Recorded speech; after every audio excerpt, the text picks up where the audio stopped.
Cold drinks from the water, trying to cool his... Welcome back to another Drum Magazine Groove Analysis Drum Lesson. I'm Nate Brown. In this drum lesson, I'm going to be going over Chris Fryar's part, Too Heavy is the Head, and that's by Zach Brown Band. This is a cool piece, and it uses a lot of techniques of throwing in like one measure of 3/4, a measure of 2/4. There's even a measure of 7/4. It keeps the beat interesting, and it makes the band sound really tight.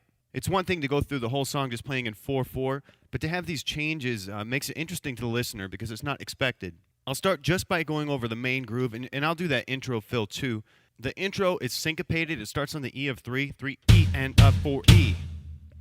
If you just listen to those strokes without me counting, just sounds like three eighth notes in a row. But in the context of the rest of the music, you can hear that it's the syncopated stroke. E, E, 3E, and 4E, and. Measure 2 starts the main groove, and it has a slashy hi-hat. It's not going to be all the way open. It's going to be really loose. 1, 2, 3, and 1. And that just repeats.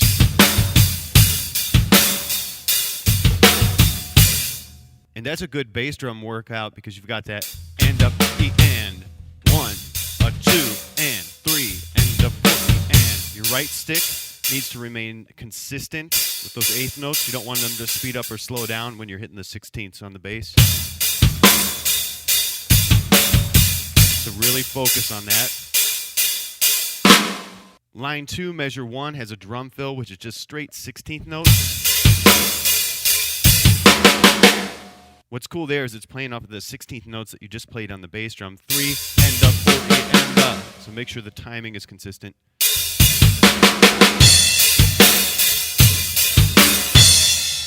I'm not going to go over all of this notation, but I do want to point out where we left off here, second line, second measure, the technique of using a crash cymbal on the and at the end. Listen to that. 2 and 3, 4 and. That's cool. It conceals the 1. People are used to hearing the crash on 1. You have a drum fill, you come out of it on 1. So when you throw in that syncopation, it really makes an interesting concept. And Chris Fryar does that again on line 3, measure 3. And then line 4, measure 1, does that technique again, but this is a measure of 3/4. So the listener's expecting that fourth beat, but it comes right in back on 1 after 3. So I'll play line 4, measure 1. So that's 1 and a 2 and 3 and 1. And one more line I want to point out is the second to last line. We've got a measure of 7/4, and this is a drum fill here. 1, 2, 3, and a 4, and. I'll play that one more time, and I'll count it. But instead of counting all the way up to 7 like you would normally do, it's just difficult to count like 5 and, 6 and, 7 and. So I'm going to count to 4 and then to 3, which of course makes 7. 1, 2 and 3 and a 4 and 1 E and 2 E and 3 E and up. And then the groove coming out of the fill is cool. 1, 2.